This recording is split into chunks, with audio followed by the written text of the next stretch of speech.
O som da porta se fechando foi abafado pela madeira maciça e pelo luxo discreto da sala. O ar-condicionado sussurrava, um som constante que apenas amplificava o silêncio pesado entre as duas figuras sentadas à mesa de mogno. De um lado, Viviane, aos 29 anos, era a personificação da calma autoritária. Seu blazer de corte impecável, o cabelo preso em um coque elegante e a postura ereta eram a armadura que ela levou quase uma década para forjar. Do outro lado, Paulo, aos 36, parecia um homem deslocado, engolido pela cadeira de couro que deveria transmitir poder, mas que nele apenas evidenciava a derrota. A arrogância que um dia fora sua marca registrada havia se dissipado, dando lugar a uma fina camada de desespero que transparecia em seus olhos. O ar entre eles era denso, elétrico, carregado com 8 anos de silêncios, mágoas e palavras que morreram antes de nascer. Dentro dele, a negação era um grito silencioso. Não pode ser ela. Não pode ser a mesma garota. A imagem que sua memória guardava era a de uma jovem de 21 anos, com olhos que sonhavam acordada e um sorriso que se abria com facilidade. A mulher à sua frente era uma fortaleza. Seus olhos não sonhavam, analisavam. Seu sorriso, se é que ainda existia, estava trancado a 7 chaves. Dentro de Viviane, o coração batia em um ritmo metódico, frio, uma máquina treinada para não sentir. Cada batida era uma afirmação. Eu sobrevivi. Ela havia ensaiado aquele reencontro em pesadelos incontáveis, mas a realidade era mais cruel e, ao mesmo tempo, mais satisfatória. Ele não estava ali apenas para pedir um empréstimo multimilionário que poderia salvar o império que ele construiu sobre as ruínas do coração dela. Ele estava sem a menor ideia, ajoelhado diante do passado que ele mesmo descartou, um passado que agora, ironicamente, detinha o poder de decidir seu futuro. Se a tensão desse reencontro inesperado já prendeu a sua atenção e tocou seu coração, deixe o seu gostei para eu saber. Aproveita. Se inscreve aqui no Histórias que Prendem Você, para não perder nenhum capítulo dessa trama sobre as voltas que o mundo dá.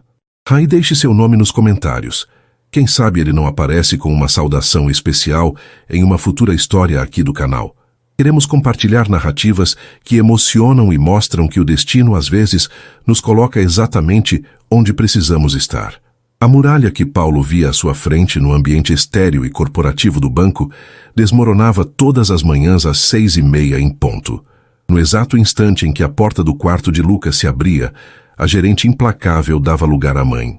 O apartamento de Viviane não era uma mansão, mas um refúgio elegante e acolhedor, cada canto decorado com o cuidado de quem valoriza a paz conquistada. O cheiro de café fresco se misturava ao cheiro de pão de queijo no forno, uma rotina que era a âncora de suas vidas. Bom dia, meu príncipe, ela sussurrava, afastando os cabelos castanhos da testa do filho de 8 anos. Lucas resmungava, virando-se na cama, mas um sorriso sonolento já se formava em seus lábios. Só mais 5 minutinhos, mamãe. Nem pensar, o dever nos chama. E hoje tem aula de futebol, você não quer se atrasar para marcar aquele golaço, quer? Isso o fez abrir os olhos. Eram os mesmos olhos de Viviane, grandes e expressivos, mas carregavam uma inocência que ela há muito tempo havia aprendido a proteger com unhas e dentes. Ele era seu sol, a razão pela qual ela havia transformado cada lágrima em um degrau. Enquanto tomavam café da manhã, a conversa fluía leve e cheia de cumplicidade. Falavam sobre a escola, sobre os amigos, sobre o novo livro de aventuras que estavam lendo juntos à noite. Lucas era uma criança feliz, e esse era o maior troféu de Viviane, a prova viva de sua vitória silenciosa. Para ele, o mundo era simples. Consistia nele e na sua mãe, uma equipe invencível. Ao deixá-lo na escola, ela lhe dava um beijo na testa e uma bênção silenciosa. Se cuida, meu amor. Mamãe te ama. E então, no trajeto até o banco, a transformação ocorria. A expressão suave se tornava focada. Os ombros relaxados se endireitavam. Ao cruzar as portas de vidro do imponente edifício, ela vestia sua armadura. Era a senhora Viviane, a gerente que todos respeitavam não por medo, mas por uma admiração genuína por sua competência. Sua equipe confiava em seu julgamento, seus superiores, em seus resultados. Ela comandava reuniões com uma precisão cirúrgica, analisava planilhas complexas com uma clareza invejável e tomava decisões de milhões com uma calma que intimidava. O banco era seu reino, um castelo erguido sobre a fundação de sua dor. Mas, às vezes, em momentos inesperados, uma rachadura surgia na muralha. Um perfume no elevador, uma música tocando no rádio, uma palavra dita em uma reunião. E então, o passado a assaltava em flashes vívidos e dolorosos. Flashback. 8 anos atrás. Ela tinha 21 anos, e o mundo parecia um campo de possibilidades infinitas. Sentada em uma cafeteria simples, o cheiro de café e bolo de fubá no ar, ela segurava as mãos de Paulo sobre a mesa. Ele, aos 28, era a personificação de tudo o que ela admirava. Ambicioso, inteligente, com um futuro brilhante pela frente, ela estava perdidamente apaixonada, entregue de uma forma que só a juventude permite.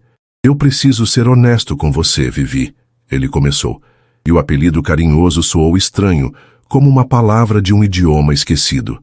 Ele soltou as mãos dela. O frio que ela sentiu foi o primeiro presságio. Nós estamos em momentos diferentes. Eu estou construindo minha carreira, fechando negócios importantes. Meus planos são grandes e isso que a gente tem, essa paixão, não se encaixa neles agora. Viviane sentiu o chão desaparecer. Não se encaixa? Paulo, do que você está falando? A gente se ama. Amor é uma coisa, metas são outra, ele disse, e a frieza em sua voz era como um caco de vidro em seu coração. Você é doce, é incrível, mas eu preciso de foco total. Um relacionamento agora seria uma distração. Eu preciso seguir em frente, sozinho. Cada palavra era um golpe calculado. Ele não estava terminando um namoro, estava liquidando um investimento de baixo retorno. Ela o viu se levantar, colocar algumas notas sobre a mesa para pagar o café e sair da cafeteria sem olhar para trás. Ele não a abandonou aos prantos.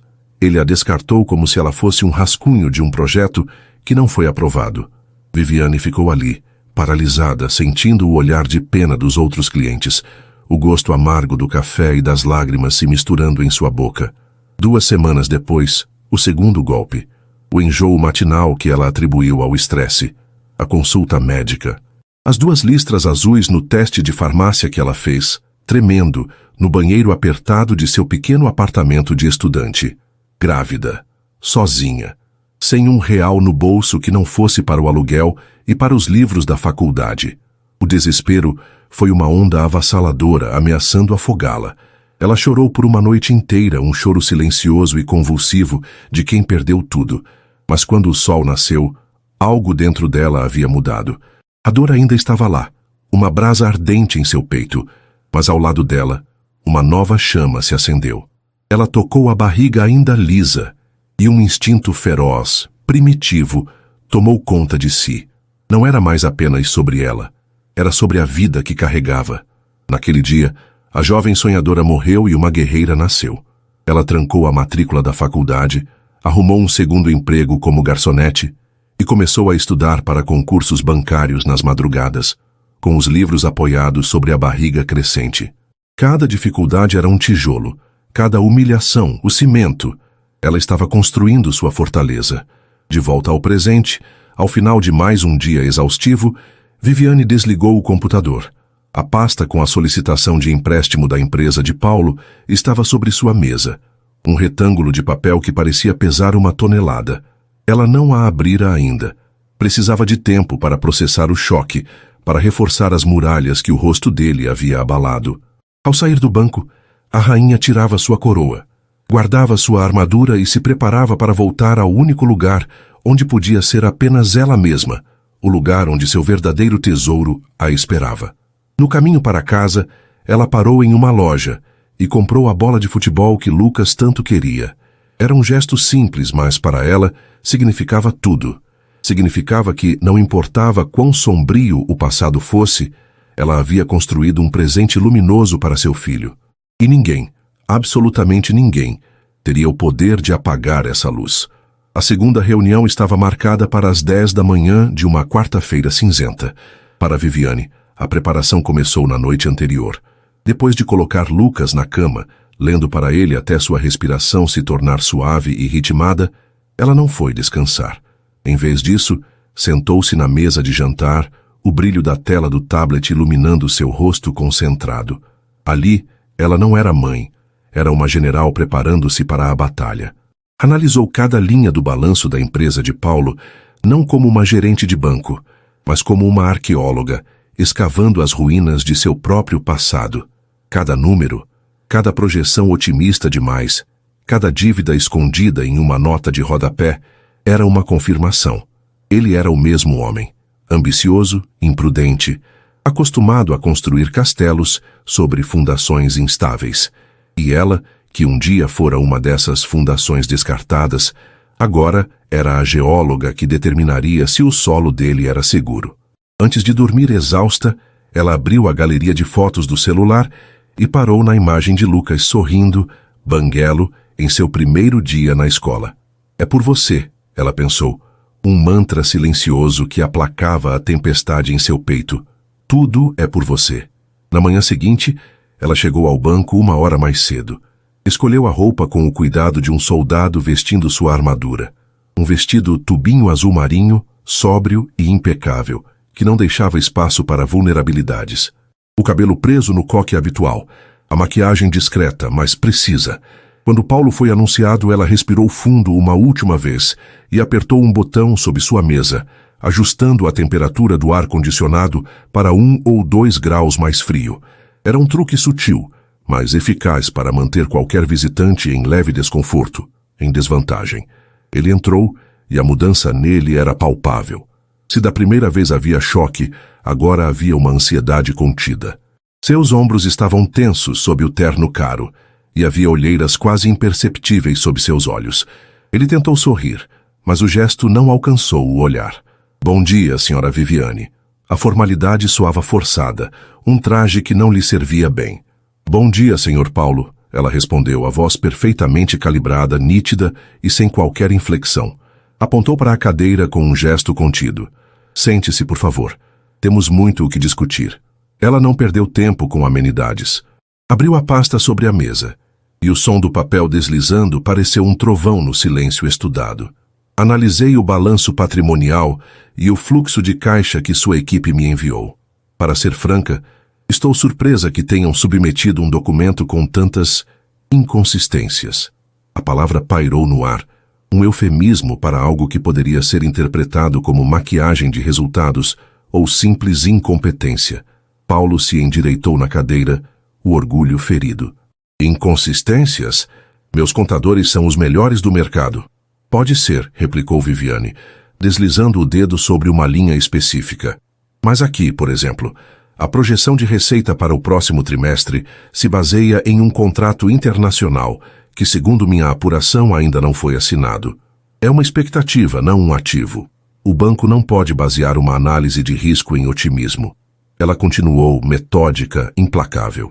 Usava o jargão financeiro não apenas para ser precisa, mas como uma barreira, uma forma de demonstrar a distância intransponível entre a gerente que ela era e a garota que ele conheceu.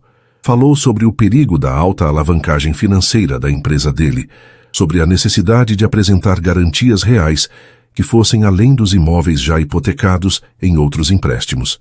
Para Paulo, cada termo técnico era um golpe, um lembrete de que ele estava completamente fora de seu elemento e dentro do domínio dela. Desesperado para quebrar aquela muralha de profissionalismo, ele se inclinou para a frente, baixando o tom de voz. Vivi, por favor, eu sei que os números parecem frios, mas você me conhece.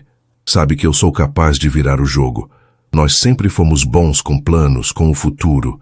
Ele usou o apelido de propósito, uma chave antiga na esperança de que ainda servisse na fechadura do coração dela. Por uma fração de segundo, ele viu um piscar de olhos mais lento, um endurecimento quase imperceptível da mandíbula dela, uma fissura. Mas então, a fortaleza se recompôs, mais impenetrável do que antes. O homem que eu conheci, Sr. Paulo, tomava decisões baseadas em conveniência pessoal, não em estratégia sólida. Portanto, nosso relacionamento passado é, na verdade, um fator de risco adicional, não um atenuante. Ela disse, a voz cortante como gelo. O banco trabalha com o presente, com dados concretos, e os dados atuais indicam que sua empresa está à beira da insolvência. Precisamos de um plano de reestruturação crível, não de apelos sentimentais. A humilhação foi total. Ela não estava apenas negando seu pedido de empréstimo.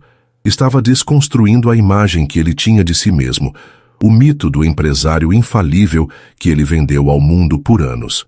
Eu preciso desse empréstimo, ele repetiu, a voz agora desprovida de qualquer arrogância. Minha empresa é tudo o que me restou. A frase pairou no ar, carregada de uma sinceridade que surpreendeu a ambos. Viviane o encarou, e pela primeira vez, permitiu-se sentir o peso da situação dele. O império pelo qual ele a havia sacrificado estava ruindo. Havia uma justiça poética e cruel naquilo, mas o gosto da vitória era amargo, quase inexistente. Então eu sugiro que o senhor volte para sua equipe e prepare um relatório que reflita a realidade, ela disse. A voz um pouco mais suave, mas ainda firme, com garantias sólidas. Do contrário, serei forçada a levar um parecer negativo ao comitê de crédito. Ela se levantou, o gesto universal para o fim da conversa. Ao sair do prédio e entrar no ar úmido da cidade, Paulo sentia-se tonto. O mundo que ele dominava parecia ter virado de cabeça para baixo. No carro, o silêncio era ensurdecedor. Ele olhou para o próprio reflexo no espelho retrovisor e viu um estranho. Aquele não era ele. O verdadeiro Paulo estava no controle. O verdadeiro Paulo não implorava. A necessidade de entender como aquela transformação aconteceu, como ela se tornou aquilo, era agora mais urgente que a própria crise financeira. A obsessão tomou conta. Naquela mesma tarde, de volta ao seu escritório que de repente parecia grande e vazio demais, ele fez a ligação. Encontrou o número de um especialista em pesquisa de informações, um homem discreto que lhe devia um grande favor de anos atrás. Preciso de informações sobre uma pessoa, disse Paulo, a voz baixa. É um assunto pessoal, discrição absoluta. Ele forneceu o nome de solteira de Viviane, a antiga universidade, a idade. É uma antiga colega. Perdemos o contato. A mentira soou patética até para ele. A espera pelo relatório foi uma tortura. Paulo mal conseguia se concentrar no trabalho. Os problemas de sua empresa pareciam distantes, secundários. Sua mente estava presa no passado, revivendo o término na cafeteria, a frieza de suas próprias palavras, a facilidade com que ele a apagara de sua vida. Ele havia se convencido de que era o certo a fazer, um sacrifício necessário no altar da ambição. Agora, ele não tinha tanta certeza. 2 dias depois, um e-mail com um arquivo criptografado chegou. Ele o abriu com as mãos suadas. A tela se iluminou com a vida que ela construiu sem ele. Nome: Viviane Almeida Santos. O sobrenome Santos era novo, mas o relatório confirmava que ela nunca se casara. Profissão: gerente sênior de crédito corporativo. O título o atingiu como um soco. Ela não era apenas uma funcionária. Ela estava no topo. Endereço: um bairro nobre, porém familiar. E então, a linha que fez o mundo de Paulo inclinar sobre seu eixo. Estado civil: solteira. Filho: Lucas Santos, 8 anos. 8 anos. A coincidência era brutal demais para ser ignorada. A matemática era um grito em sua mente, mas ele se recusava a ouvi-la. Não, não pode ser. Ele começou a criar cenários alternativos, desesperado. Ela conheceu alguém logo depois. Engravidou de outro homem. O relacionamento não deu certo. Era isso. Tinha que ser. A possibilidade de ter um filho de 8 anos em algum lugar do mundo, um filho que ele nunca conheceu, era um abismo tão profundo que ele não ousava olhar. Era mais fácil, mais seguro, acreditar que ela apenas havia refeito sua vida. Ainda assim, a semente da dúvida estava plantada, uma erva daninha que começava a sufocar todos os seus outros pensamentos. Naquela noite, ele não conseguiu ficar em casa. O impulso o levou, como um autômato, até o endereço dela. Estacionou do outro lado da rua, sob a sombra de uma árvore, sentindo-se um criminoso. O prédio era exatamente como ele imaginou. Um lugar onde famílias viviam. Havia bicicletas no bicicletário, um pequeno parquinho na área comum. Era um mundo de normalidade, de vida real, que ele observava de dentro de sua bolha de luxo e solidão. Ele olhou para o quinto andar e viu as luzes acesas. Em uma das janelas, a cortina estava semi-aberta. Ele vislumbrou uma silhueta feminina se movendo, e depois uma silhueta menor, um menino. Eles pareciam estar brincando. A distância impedia que ele visse os rostos, mas ele podia sentir o calor da cena, a intimidade. Era o universo dela. Um universo completo, feliz, do qual ele não fazia parte. A dor que o atingiu não era de ciúme, era de perda. Uma perda profunda e irreparável de algo que ele nem sabia que tivera a chance de ter. A chamada final veio no dia seguinte, depois que o e-mail formal de Viviane chegou, solicitando documentos adicionais e garantias que ele simplesmente não possuía. Era o cheque-mate. Ele sabia disso. Movido por um último resquício de orgulho ferido e desespero, ele ligou para a linha direta dela. Senhora Viviane falando. Sou eu, Paulo, disse, dispensando as formalidades. O que você está fazendo, Viviane? Está me encurralando de propósito. Isso é algum tipo de jogo para você? Vingança? O silêncio do outro lado foi longo, carregado. Quando ela falou, sua voz era um sussurro perigoso, a calma que precede a tempestade. Vingança, Sr. Paulo. Vingança exige tempo e energia emocional, coisas que eu aprendi a investir apenas no que realmente importa. Eu não estou jogando. Estou fazendo o meu trabalho. Um trabalho que consiste em proteger este banco de homens que constroem impérios sobre promessas vazias e que sempre cometem os mesmos erros de cálculo. A ênfase foi uma adaga. Se o senhor não tem as garantias, o problema não está na minha análise. O problema está nas fundações do seu império. E antes que ele pudesse dizer qualquer coisa, ela desligou. O clique final foi o som de uma porta se fechando, não apenas em seu negócio, mas em seu passado. Ele ficou ali, com o telefone mudo na mão, entendendo que a mulher que ele destruiu havia usado os destroços para construir uma fortaleza, e ele estava do lado de fora, no frio, completamente sozinho. Os dias que se seguiram àquele telefonema foram um borrão de desespero para Paulo. O mundo dos negócios, antes um tabuleiro de xadrez, onde ele movia as peças com maestria, tornou-se um campo de batalha onde ele era o rei encurralado, prestes a sofrer o cheque-mate. As ligações de credores se tornaram mais agressivas. Seu diretor financeiro falava em um tom que beirava o pânico, e os rumores de sua iminente queda já circulavam como abutres no mercado. Cada e-mail não lido, cada chamada ignorada, era um prego a mais em seu caixão empresarial. O império que ele construiu com uma dedicação quase religiosa, o mesmo império que serviu de justificativa para abandonar Viviane, estava se desfazendo em pó. No sábado, a pressão tornou-se insuportável.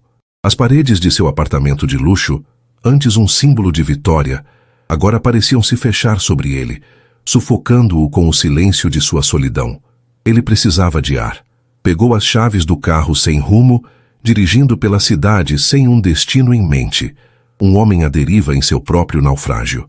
As ruas estavam cheias de vida, de famílias passeando, de uma normalidade que lhe parecia obscena, uma realidade de um universo paralelo ao qual ele não pertencia. Foi esse vagar sem propósito que o levou às imediações de um grande parque da cidade, um oásis verde em meio ao concreto. Talvez a visão de algo vivo, de árvores e grama, pudesse aplacar o caos em sua mente. Ele estacionou e caminhou para dentro, as mãos nos bolsos, um fantasma em meio à celebração da vida que acontecia ao seu redor. O ar estava impregnado com o cheiro de grama recém-cortada e pipoca doce. O som era uma sinfonia de alegria. Crianças gritando em um parquinho, um cachorro latindo animadamente, a melodia distante de um violão. Paulo sentou-se em um banco afastado, sentindo-se um espectador de um filme sobre felicidade. Ele observava os pais empurrando seus filhos no balanço, as mães ajeitando cabelos despenteados, a troca fácil de sorrisos e afeto. Cada cena era uma pequena facada em seu peito, um lembrete do que ele nunca se permitiu ter. E então, ele a viu. A uns 50 metros de distância, perto de um carrinho de sorvete, estava ela. Não era a senhora Viviane, a gerente de semblante impassível e armadura impecável. Era Viviane. Simplesmente Viviane. Usava calça jeans, uma camiseta branca simples e tênis. Seus cabelos estavam presos em um rabo de cavalo casual e alguns fios rebeldes dançavam ao vento. Ela estava rindo. Não um sorriso contido e profissional, mas uma gargalhada genuína, de cabeça inclinada para trás, que fez o coração de Paulo dar um salto doloroso.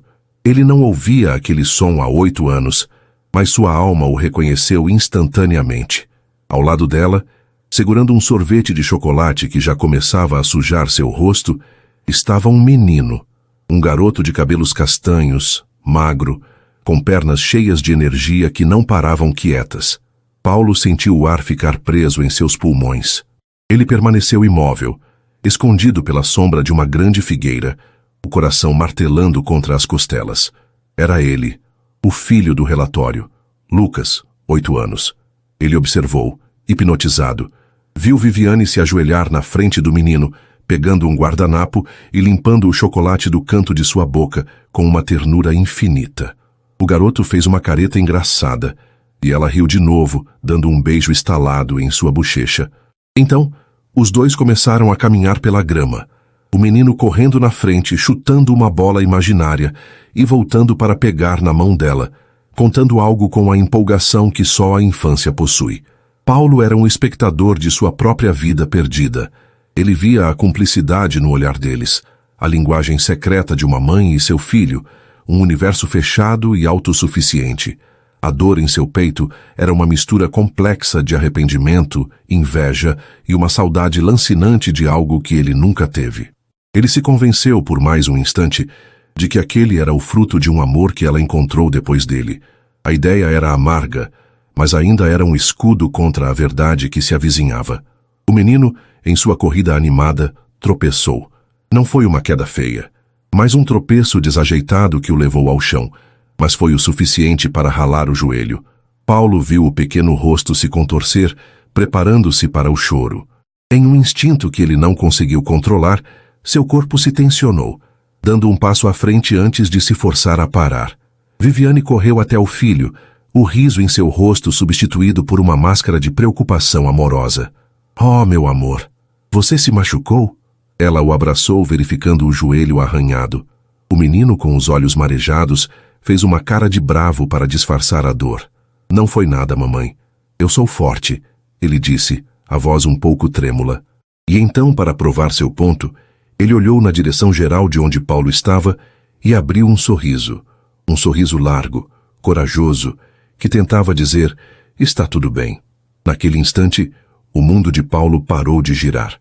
O som dos pássaros, das crianças, do vento, tudo se desvaneceu em um zumbido baixo. Aquele sorriso não era apenas parecido com o dele, era o dele.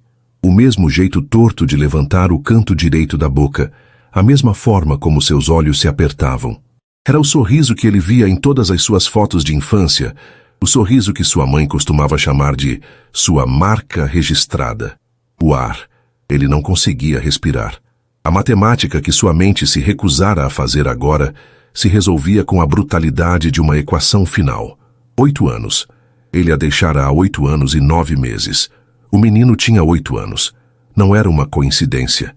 Era uma sentença. Um cataclismo se abateu sobre ele. Não foi um barulho alto, mas um colapso silencioso e interno. As fundações de sua identidade, do homem que ele acreditava ser, ruíram. Cada sucesso, cada negócio fechado, cada milhão conquistado se transformou em cinzas. Ele havia passado 8 anos construindo um império de areia, enquanto, em algum lugar, seu legado real, um legado de carne e osso, crescia sem que ele soubesse. Um filho. Seu filho. Ele tropeçou para trás, apoiando-se no tronco da figueira para não cair. A visão de Viviane confortando o menino, beijando seu joelho ralado e o levantando nos braços, tornou-se insuportável.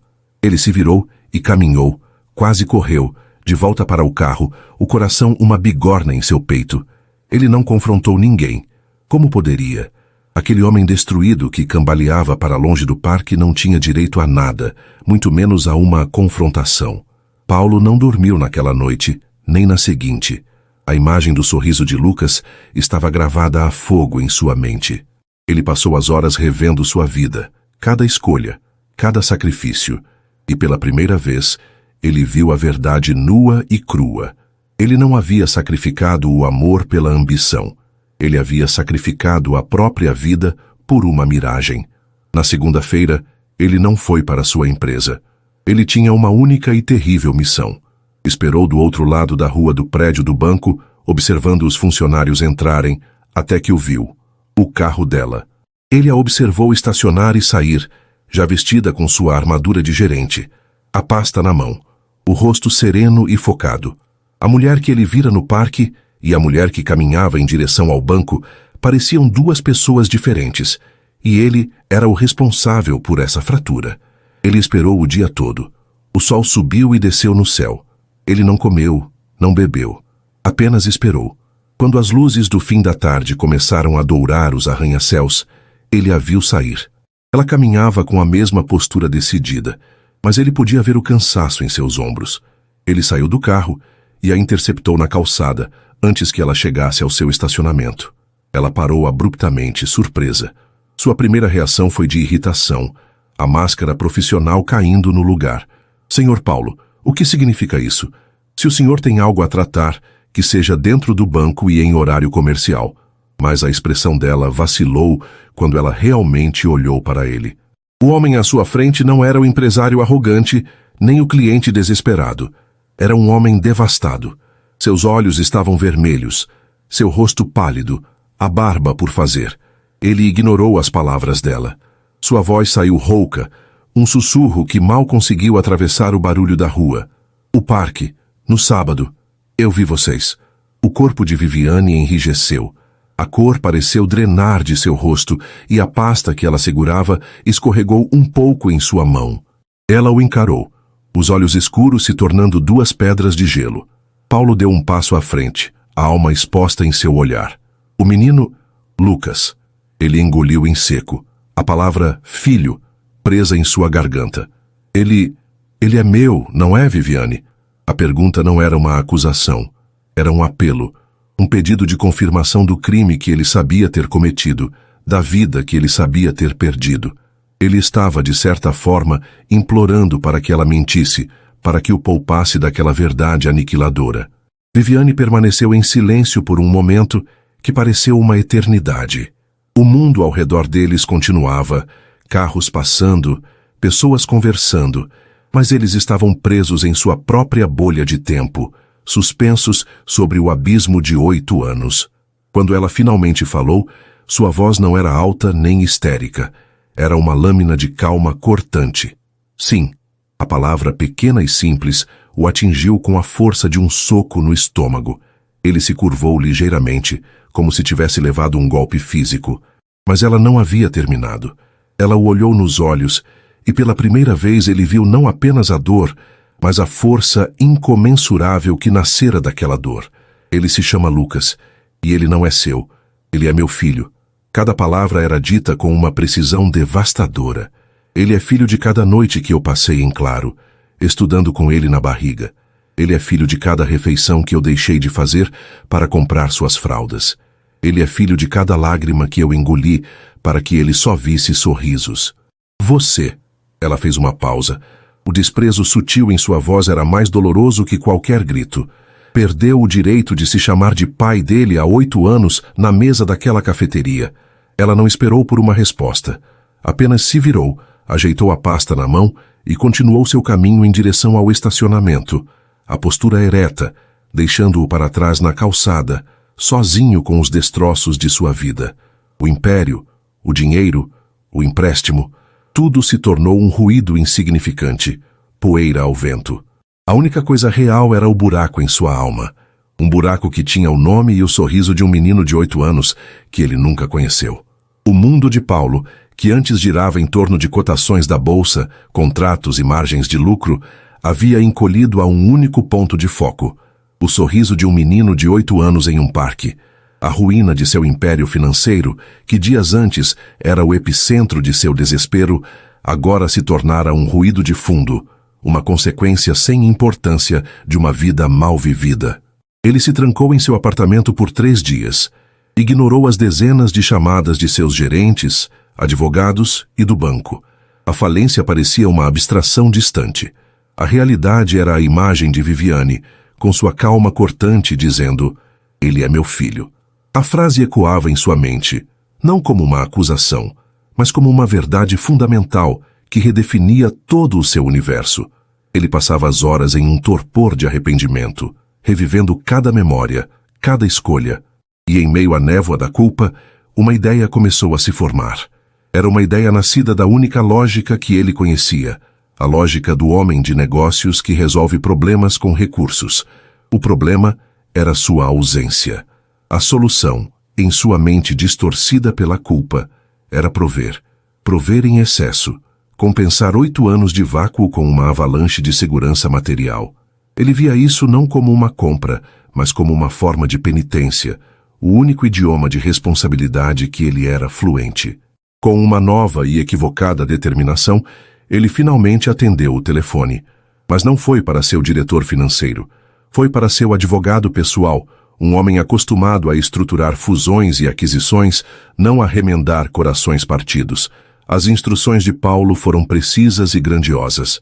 "Eu quero que você redija um acordo extrajudicial", disse ele, a voz firme pela primeira vez em dias. "Crie um fundo fiduciário em nome de Lucas Santos. Um valor substancial o suficiente para cobrir todas as suas despesas com educação, da melhor escola ao pós-doutorado no exterior, se ele quiser. Saúde, moradia, tudo. Quero que ele tenha tudo o que o dinheiro pode comprar. E..." Ele hesitou.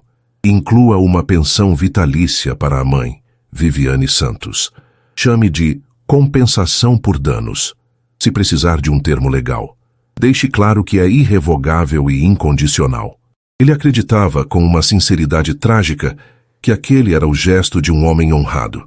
Estava assumindo suas responsabilidades, pagando sua dívida. O advogado, embora surpreso, seguiu as instruções. 2 dias depois, Viviane estava em sua mesa no banco, finalizando um relatório, quando seu telefone de linha direta tocou. Era de um dos escritórios de advocacia mais caros da cidade. A voz polida do outro lado da linha informou-a sobre a proposta benevolente do Sr. Paulo. Enquanto o homem falava em termos de cláusulas e valores com tantos zeros que pareciam irreais, Viviane sentiu uma onda de náusea seguida por uma fúria gelada. Ele não entendia. Ele realmente não entendia nada. Depois de tudo, ele ainda acreditava que sua ausência poderia ser paga com um cheque, que a dignidade dela e a vida de seu filho estavam à venda, que o amor e o sacrifício dela podiam ser quantificados e quitados como uma dívida vencida. A oferta não era um pedido de desculpas, era o insulto final. "Doutor", ela interrompeu o advogado, a voz tão fria que poderia congelar o fio do telefone. "Informe ao seu cliente que eu e meu filho não estamos interessados em sua caridade. Nós não precisamos de nada que venha dele, absolutamente nada, passar bem." Ela desligou com uma precisão controlada, mas suas mãos tremiam. Ela se levantou e foi até o banheiro, trancando-se na cabine. Apoiou as mãos na parede fria, respirando fundo, lutando para conter as lágrimas de raiva que ameaçavam cair. Ele estava tentando invadir o mundo deles da única forma que sabia, com a arrogância de seu dinheiro. Paulo ficou atordoado com a recusa. A rejeição de sua oferta monumental o deixou completamente perdido. Se não era dinheiro, o que seria? Sua mente empresarial não conseguia processar a variável. Ele passou da estratégia corporativa para a tática de marketing direto. Se ela não aceitava o acordo, talvez ele pudesse chegar até o menino, comprar sua afeição. Na semana seguinte, a portaria do prédio de Viviane começou a receber uma série de pacotes. O primeiro foi uma caixa enorme contendo o videogame mais moderno do mercado, com todos os jogos que um garoto de 8 anos poderia sonhar. No dia seguinte, uma bicicleta de nível profissional, feita de fibra de carbono, que custava mais do que o primeiro carro de Viviane. Depois um drone com câmera, um notebook de última geração, roupas de grife. Eram presentes impessoais, extravagantes, como se ele tivesse entrado em um site de presentes caros para crianças e comprado a primeira página inteira. Cada pacote que o porteiro anunciava era uma nova violação, uma nova invasão de seu santuário. Paulo estava tentando construir uma ponte sobre o abismo que ele mesmo criou, mas cada tábua que ele usava era feita de dinheiro, e a estrutura toda era um insulto à jornada dela. Lucas, inevitavelmente, viu algumas das caixas antes que Viviane pudesse interceptá-las. Seus olhos brilharam para o videogame.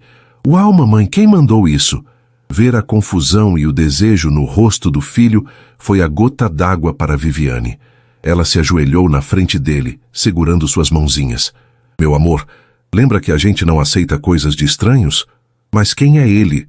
Perguntou Lucas, a curiosidade infantil vencendo a decepção. O coração de Viviane se apertou.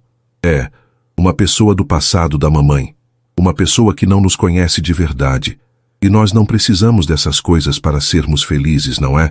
Nós temos um ao outro, temos nossos livros, nossos passeios. Ela conseguiu convencê-lo, mas a raiva dentro dela ferveu.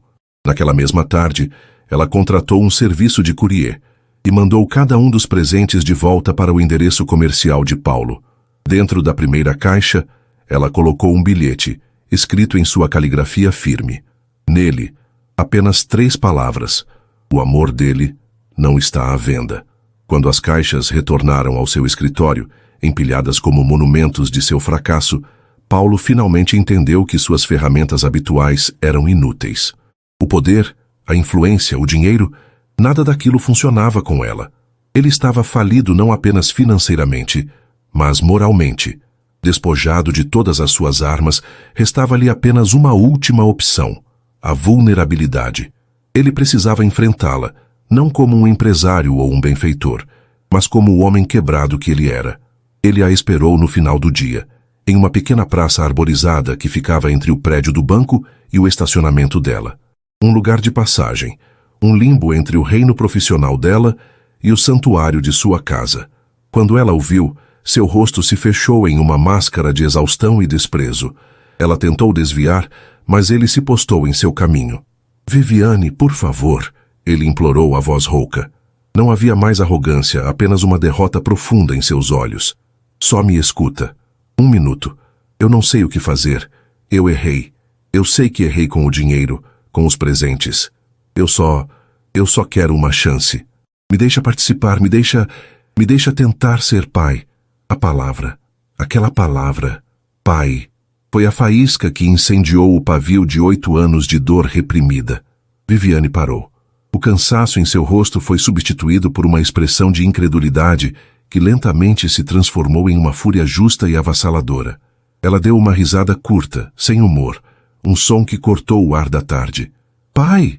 Ela repetiu, a palavra gotejando sarcasmo e dor. Você ousa dizer essa palavra para mim? Você tem alguma ideia do que ela significa? Ela deu um passo à frente e pela primeira vez ele a viu sem nenhuma muralha. Apenas a mulher crua, ferida e feroz que ele havia criado. Você acha que ser pai é assinar um cheque? Mandar um brinquedo caro? Você não sabe o que é ser pai, Paulo. Pai foi o meu medo me corroendo quando eu passei a noite inteira em um hospital público porque o meu bebê estava com febre alta, rezando para que não fosse nada grave, porque eu não tinha dinheiro para um plano de saúde. Pai foi a minha exaustão, trabalhando como garçonete de madrugada com os pés inchados, para conseguir pagar o aluguel do quartinho onde meu filho ia dormir. Pai foi a minha solidão, montando o berço dele sozinha, chorando porque as instruções não faziam sentido e não havia ninguém para me ajudar. Cada palavra era uma punhalada, e ele as recebia sem recuar. Ele merecia cada uma delas. Você estava fechando negócios importantes, ela continuou, a voz tremendo de emoção contida. Enquanto isso, eu estava contando moedas para decidir se comprava um remédio para mim ou uma lata de leite especial para ele. Você estava construindo seu império, enquanto eu estava construindo uma vida, tijolo por tijolo, com o cimento das minhas próprias lágrimas e do meu suor. Eu me formei, estudei para concursos, virei noites em claro com meu filho, dormindo no carrinho ao lado da minha mesa, porque eu prometi a ele e a mim mesma que nós teríamos um futuro digno, um futuro que eu construí, sem você. As lágrimas que ela segurou por tanto tempo finalmente escorreram por seu rosto, mas não eram lágrimas de fraqueza. Eram de fúria, eram de força. Ele tentou falar, dizer, me perdoa, mas as palavras morreram em sua garganta, vazias e inúteis. Então não venha agora, 8 anos depois, quando tudo está pronto, quando meu filho é um menino incrível, feliz e educado, querer o título que você nunca se deu ao trabalho de merecer. Ela se aproximou mais, o rosto a centímetros do dele, os olhos queimando, e então ela proferiu a sentença que selaria seu destino. Você não tem o direito de aparecer 8 anos depois querendo ser pai. O pai do meu filho foi cada noite que eu passei em claro, cada lágrima que engoli e cada obstáculo que eu venci sozinha. O grito, embora não alto em volume, ecoou na praça silenciosa com a força de uma explosão, carregando o peso de quase uma década de luta. Ela o deixou ali, parado, completamente despojado de qualquer defesa. As palavras dela o atingiram não como acusações, mas como verdades irrefutáveis. Ele finalmente entendeu, com uma clareza que o aniquilou. Ele não havia perdido apenas a infância de um filho. Ele havia perdido a chance de ser o homem que fica, que luta, que constrói. Ele era um estranho, um fantasma do passado, tentando reivindicar uma coroa que nunca lhe pertenceu. Enquanto a via se afastar, as costas retas como uma rainha que acabara de defender seu reino, Paulo soube que palavras, dinheiro e presentes nunca seriam suficientes. A redenção, se é que ela existia para alguém como ele, exigiria um sacrifício de uma magnitude que ele nunca havia considerado. Exigiria que ele destruísse a única coisa que um dia amou mais do que a ela, seu próprio império. Após a confrontação na praça, Paulo se tornou um homem em exílio autoimposto. Ele não estava apenas à margem de seu império em colapso, estava à margem da própria vida. As palavras de Viviane, o pai do meu filho foi cada noite que eu passei em claro, haviam se tornado a trilha sonora de seus dias. Ele as ouvia no silêncio de seu apartamento, no ruído do trânsito, no zumbido do elevador. Era um eco constante de sua falha monumental. Ele parou de lutar. O processo de falência de sua empresa, que deveria ser uma batalha feroz, tornou-se uma rendição silenciosa. Ele assinava o que precisava ser assinado, concordava com os termos dos credores, seu olhar vago e distante. Seus advogados estavam perplexos, seus executivos desesperados. Ninguém entendia que Paulo, o magnata, já não residia mais naquele corpo. O que restava era apenas um homem assombrado pela imagem de um menino sorrindo em um parque. Enquanto Paulo se afogava em seu arrependimento, em outro canto da cidade, um predador sentia o cheiro de sangue na água. Ricardo Monteiro, presidente da Monteiro Corp, era a antítese de Paulo. Onde Paulo fora ousado e, por vezes, imprudente, Ricardo era metódico e peçonhento. Sua rivalidade datava do início de suas carreiras, de um grande contrato que Paulo lhe roubou no último minuto com uma manobra audaciosa. Ricardo nunca perdoou. Ele passou anos observando, esperando por uma fraqueza, um deslize. E agora, a queda de Paulo era um espetáculo que ele assistia de camarote, saboreando cada detalhe. Sentado em seu escritório minimalista, com vista panorâmica para a cidade, Ricardo lia o relatório de seu investigador particular. Ele não se contentava com os rumores do mercado. Ele queria a anatomia completa da catástrofe de seu rival. O relatório era detalhado, mas uma seção em particular fez seus lábios se curvarem em um sorriso satisfeito. A insistência de Paulo em obter um empréstimo de um banco específico. A gerente sênior encarregada do caso, Viviane Almeida Santos. Um rápido cruzamento de dados revelou o elo. Uma antiga namorada dos tempos de faculdade. O investigador, minucioso, havia incluído até a certidão de nascimento do filho dela, Lucas Santos, 8 anos. Nenhuma filiação paterna declarada. Ricardo recostou-se em sua cadeira de couro italiano, as peças do quebra-cabeça se encaixando em sua mente cruel. Era tudo tão óbvio. A paixão antiga, o empréstimo negado, o filho secreto. Era uma arma. Uma arma perfeita, não apenas para garantir que Paulo jamais se reerguesse, mas para dar o golpe final, humilhando-o publicamente e, de quebra, manchando a reputação da mulher que ousara ficar em seu caminho. Seu plano era simples. Ele faria uma oferta hostil para comprar os ativos saudáveis da empresa de Paulo a um preço irrisório. Se houvesse qualquer resistência, qualquer tentativa de Paulo de encontrar outro financiador, Ricardo vazaria um dossiê anônimo para o Conselho de Ética do banco e para a imprensa. insinuando que Viviane usara sua posição para se vingar de um antigo amante, uma conduta antiética que arruinaria sua carreira. A ameaça foi entregue com a sutileza de uma serpente. Ricardo encontrou Paulo em um restaurante discreto, onde os magnatas da cidade se reuniam para fechar negócios longe dos holofotes. Paulo estava lá para uma reunião final com seus advogados, parecendo um espectro em meio ao luxo do ambiente. Ricardo se aproximou da mesa, o rosto moldado em uma máscara de falsa compaixão.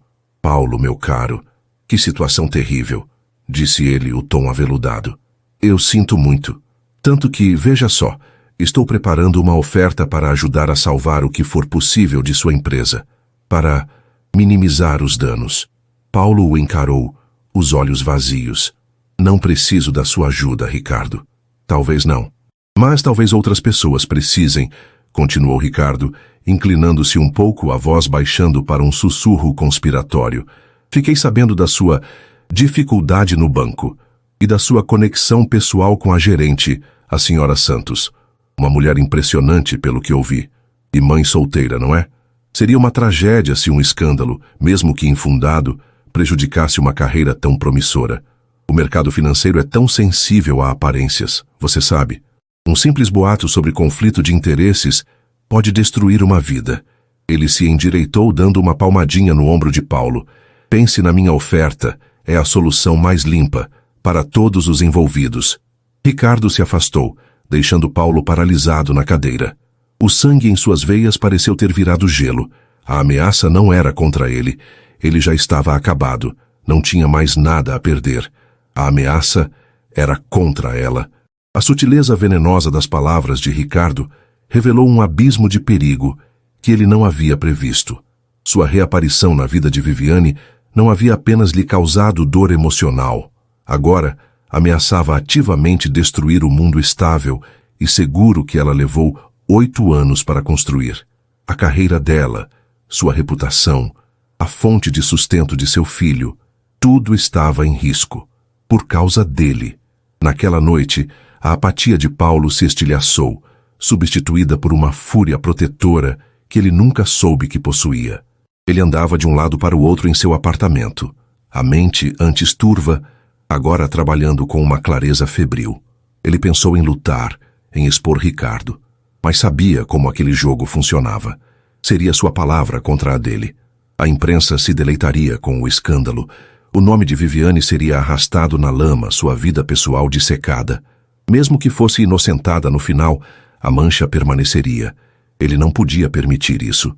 Ele olhou pela janela para a cidade iluminada.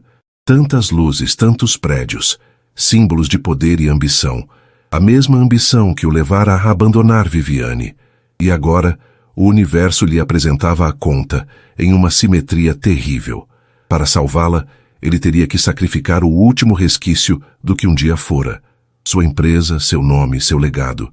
A decisão amadureceu durante a longa e escura noite. Não era uma escolha entre ele e ela. Ele já não importava. Era apenas sobre ela. Sobre proteger a fortaleza que ela construiu. Ao amanhecer, ele começou a agir. Sua mente estratégica, por tanto tempo focada em aquisições e lucros, agora se dedicava a uma única missão: construir uma muralha de fogo ao redor de Viviane. Primeiro, ele chamou seu advogado e ditou, palavra por palavra, uma carta formal a ser enviada com urgência ao Conselho de Administração do banco. No documento, ele não apenas retirava formalmente seu pedido de crédito, mas também construía uma defesa preventiva para Viviane. Ele elogiou sua integridade inabalável, sua análise técnica rigorosa e seu profissionalismo exemplar. Afirmou que foi a recusa dela em ceder a qualquer tipo de apelo não profissional que o forçou a encarar a verdadeira e insustentável realidade de suas finanças. Ele concluiu a carta afirmando que estava ciente de que forças competitivas inescrupulosas poderiam tentar usar sua relação passada para manchar a reputação da senhora Santos e que a carta servia como seu testemunho formal de que tal acusação seria uma calúnia fabricada e maliciosa. Ele estava, oficialmente, desarmando a bomba de Ricardo antes que ela pudesse ser detonada. Em seguida, ele mergulhou em seus arquivos antigos. Anos de rivalidade com Ricardo o haviam ensinado a manter um dossiê. E-mails comprometedores, testemunhos de ex-funcionários, evidências de manipulações passadas. Ele tinha um arsenal. Ligou para uma jornalista investigativa, uma mulher conhecida por sua tenacidade e ética. Eu tenho uma história que vai abalar o mercado financeiro, disse ele. E eu vou te dar tudo, com provas documentais. A única condição é que a história seja sobre Ricardo Monteiro e suas práticas. Nenhuma outra pessoa, nenhuma outra empresa deve ser mencionada. O foco é nele. Apenas nele. Ele passou as 2 horas seguintes enviando os arquivos criptografados. Estava usando seu último ato de poder, não para se salvar, mas para iniciar um incêndio controlado que manteria o predador ocupado em seu próprio quintal. Enquanto isso, no banco, os primeiros tremores já eram sentidos. Um diretor de outro departamento fez uma pergunta casual a Viviane sobre o caso complicado da empresa de Paulo. Um colega mencionou ter ouvido um rumor estranho durante um almoço de negócios. Viviane sentiu um nó de pavor se formar em seu estômago. Estava acontecendo. O passado estava voltando para assombrá-la, para ameaçar a paz que ela tanto lutou para conquistar. Ela passou o dia em um estado de ansiedade, esperando a qualquer momento ser chamada para uma reunião da qual talvez não saísse com seu emprego. A chamada veio às 4 da tarde. Viviane, o Dr. Almeida quer vê-la em sua sala. Com as pernas trêmulas, ela fez o longo caminho até a suíte da diretoria. Cada passo ecoava como uma batida de seu coração. Ela entrou, pronta para o pior. Seu chefe, um homem sério e respeitado, apontou para a cadeira à sua frente. Em sua mesa estava a carta de Paulo. Viviane, eu a chamei aqui para lhe mostrar isso, disse ele, deslizando o papel em sua direção. Recebemos esta manhã.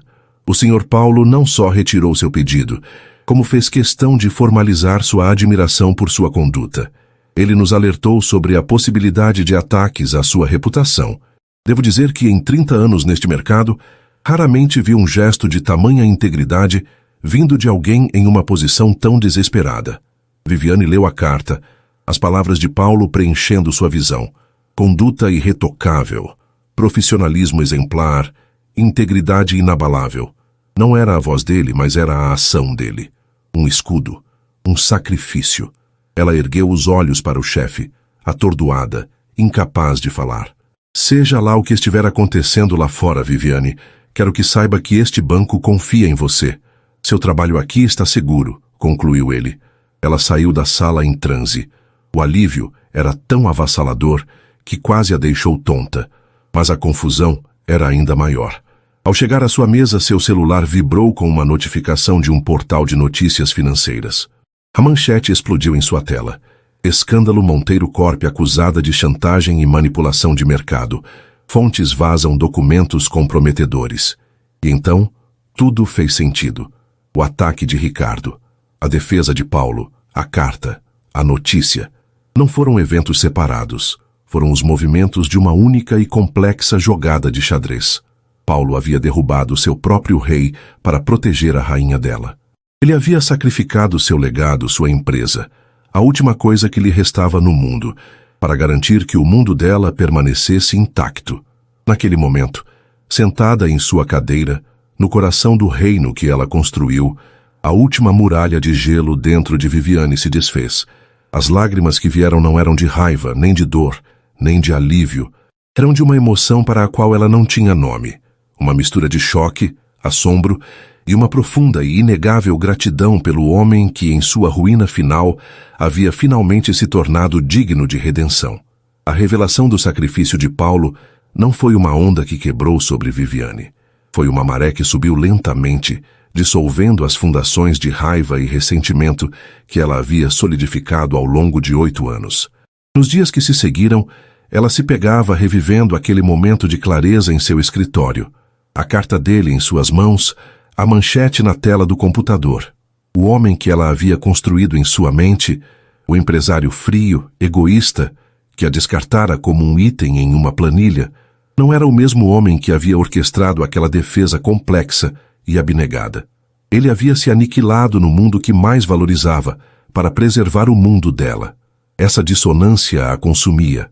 Durante o dia, Ela era a gerente eficiente de sempre, mas em seu interior uma batalha silenciosa era travada.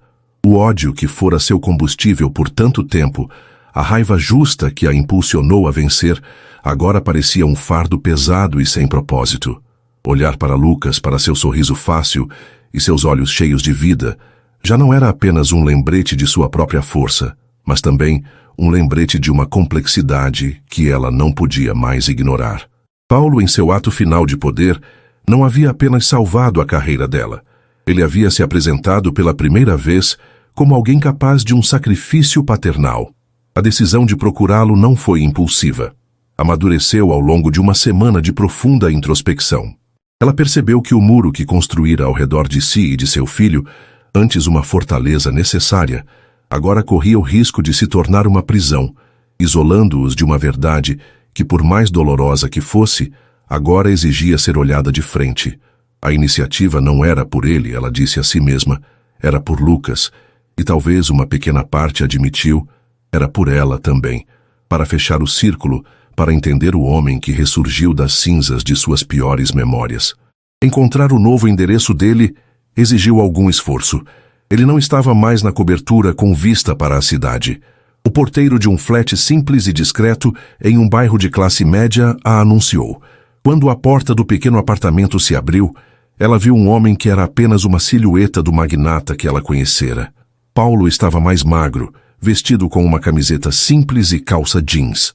Não havia mais o terno caro, o relógio de luxo, a aura de poder. Havia um cansaço em seus olhos, mas por baixo dele, uma serenidade que ela nunca vira antes. Ele parecia livre. Viviane. Ele sussurrou, o choque e a surpresa genuínos em seu rosto. Ele parecia não acreditar que ela estava ali, em sua porta. Oi, Paulo, disse ela, a voz mais firme do que se sentia. Eu soube o que você fez. Pela minha carreira. Pelo banco. Ela fez uma pausa, buscando as palavras certas. Eu queria dizer obrigada. Ele olhou para o chão por um momento, como se o elogio o envergonhasse. Era o mínimo que eu podia fazer. O problema foi causado por mim. Um silêncio pairou entre eles, não mais carregado de tensão, mas de uma estranha e nova possibilidade. Escuta, ela disse tomando coragem. Eu vou levar o Lucas para tomar um sorvete no parque amanhã, no sábado. Pensei que talvez você quisesse ir conosco. Ela acrescentou a condição rapidamente, uma âncora de segurança para si mesma. Apenas como um velho amigo da mamãe. Sem pressão. Ele não sabe de nada. A esperança que inundou o rosto de Paulo foi tão avassaladora que quase a fez recuar. Foi como ver a luz do sol atingir um homem que viveu na escuridão por anos. Seus olhos se encheram de lágrimas, e ele não fez nenhum esforço para escondê-las enquanto as sentia. Sim, sua voz saiu embargada. Sim, Viviane, eu adoraria. O parque no sábado estava banhado por um sol ameno. Era o mesmo parque, o mesmo cenário do cataclismo de Paulo, mas a atmosfera era completamente diferente. Quando ele chegou, pontualmente, Viviane sentiu um nervosismo que não experimentava há anos. Mas a aparência dele a acalmou. Ele não parecia um intruso. Parecia apenas um homem indo encontrar amigos. O encontro foi um exercício de delicadeza. Paulo se manteve na periferia emocional, permitindo que Viviane conduzisse todas as interações. Quando Lucas o viu, abriu um sorriso. Oi, Paulo. Ele se lembrava do homem que o ajudara com o dever de ciências, uma memória cuidadosamente orquestrada por Viviane na semana anterior. Oi, campeão, respondeu Paulo, sua voz suave, seu olhar passando de Lucas para Viviane, pedindo permissão para cada palavra, cada gesto. Eles caminharam até o carrinho de sorvete, e Paulo insistiu em pagar. Foi a primeira coisa que ele ofereceu a eles desde o sacrifício, e o gesto, por menor que fosse, pareceu significativo. Eles se sentaram em um banco, e Viviane se tornou uma observadora atenta. Paulo não tentou forçar uma conversa, não fez perguntas invasivas. Ele ouviu. Ouviu Lucas falar sobre seu último jogo de futebol, sobre um filme de super-herói que havia assistido, sobre o dente que estava mole. E ele ouvia com uma atenção genuína, fazendo perguntas simples que mostravam que ele estava prestando atenção. A muralha de Viviane não estava mais levantada, mas suas mãos ainda estavam sobre as pedras, prontas para reerguê-la ao menor sinal de perigo. O sinal nunca veio. Aquele primeiro encontro bem-sucedido abriu a porta para outros. Lentamente, durante as semanas seguintes, Paulo começou a tecer sua presença na vida deles, com fios de consistência e respeito. Um sábado foram ao planetário, porque Lucas estava fascinado com os anéis de Saturno. Em outro, passaram uma tarde em uma livraria, com Paulo lendo trechos de livros de aventura em voz alta, fazendo vozes diferentes para cada personagem, o que fez Lucas gargalhar. O ponto de virada para Viviane aconteceu em uma terça-feira chuvosa. Lucas estava com dificuldades em um problema de matemática que envolvia frações, e ela, exausta após um dia de trabalho, estava perdendo a paciência. Por impulso, ela ligou para Paulo. Você entende de matemática de quarta série? Perguntou meio sem jeito. Uma hora depois, ele estava sentado à mesa da cozinha deles, a luz quente iluminando os três. Com uma calma infinita, ele desenhou pizzas e barras de chocolate em um papel para explicar as frações a Lucas. Ele transformou a frustração do menino em um jogo, em uma descoberta. Viviane os observava da sala, fingindo ler um livro, mas sua atenção estava toda neles. Ela viu a paciência nos olhos de Paulo, a alegria genuína quando Lucas finalmente entendeu o conceito. Naquele momento, ele não era o ex-namorado, nem o magnata falido. Era apenas um homem ajudando um menino com o dever de casa. E pela primeira vez, ela se permitiu pensar na palavra que tanto a assustara. Pai. Ela soube então que era a hora. A confiança não estava apenas construída, estava sólida. Naquela noite, depois de colocar Lucas na cama, ela se sentou ao seu lado, a luz do abajur criando um círculo de intimidade no quarto. Filho, ela começou, acariciando seus cabelos.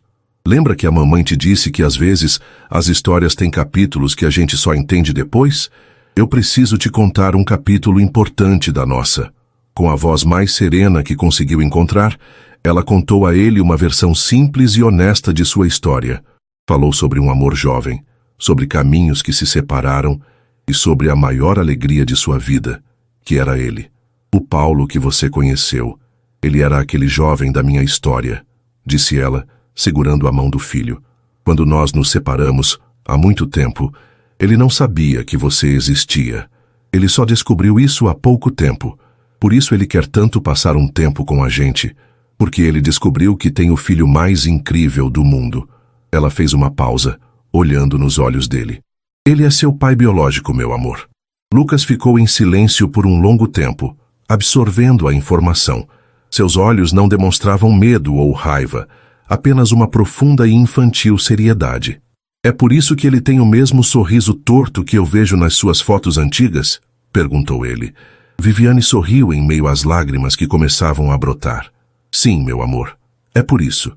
Ele vai embora de novo? Foi a segunda pergunta. Não, respondeu Viviane, com uma certeza que a surpreendeu. Ele não vai. O encontro seguinte foi marcado para o lugar onde tudo começou a mudar, o parque. Desta vez, quando Paulo chegou, havia uma nova quietude em Lucas, uma nova observação. Ele não correu, apenas esperou, ao lado da mãe. Paulo sentiu a diferença imediatamente. Ele caminhou até eles, o coração batendo uma sinfonia de medo e esperança. Como sempre fazia, ele se ajoelhou para ficar na altura de Lucas, para olhar em seus olhos. Oi, campeão, disse ele, a voz um pouco trêmula. Lucas o encarou, a sabedoria de uma verdade recém-descoberta em seu olhar de 8 anos. Oi, pai. A palavra, dita de forma tão simples, atingiu Paulo com a força de uma revelação. Todo o seu corpo estremeceu, e as lágrimas que ele segurou por tanto tempo finalmente vieram silenciosas e quentes. Ele não tentou falar por um momento, apenas absorveu o som daquela palavra. Eu sei que isso tudo é novo, disse Paulo, a voz embargada de uma emoção que o transbordava. E eu sei que perdi muito tempo, anos, mas eu quero que você saiba de uma coisa, Lucas. Ele estendeu a mão, não para tocar, mas como uma promessa. Eu estou aqui agora, e eu não vou a lugar nenhum. Viviane observava a cena, o coração cheio de uma emoção que era ao mesmo tempo dolorosa e incrivelmente bela. Ela viu Lucas dar um pequeno passo à frente e, timidamente, colocar sua mão sobre a de Paulo. Não era um final feliz de cinema. Era o início de algo muito mais precioso, um começo real, forjado na dor, testado pelo sacrifício e, finalmente, construído sobre a única fundação que importa, a verdade.